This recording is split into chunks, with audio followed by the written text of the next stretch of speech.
আমার স্নেহের ছাত্রছাত্রীরা, আবার তোমাদের জন্য একটা সন্ধির টিপস নিয়ে চলে এসেছি। স্বরসন্ধি, প্রথমে আগের ভিডিওটাতে আমি স্বরসন্ধি করেছিলাম, এবারে ব্যঞ্জন সন্ধি। এবছরের সিলেবাসে সিবিএসই সন্ধিতে রয়েছে ক্লাস 9-এ আছে স্বরসন্ধি, আর ব্যঞ্জন সন্ধি আছে ক্লাস 10-এ।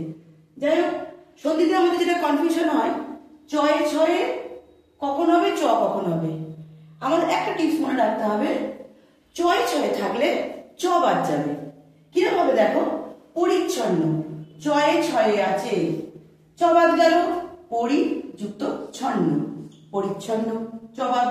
আচ্ছন্ন, চয়ে ছয়ে আছে, আ যুক্ত ছন্ন, আচ্ছন্ন, চ বাদ। অবচ্ছেদ, অব যুক্ত ছেদ, অবচ্ছেদ।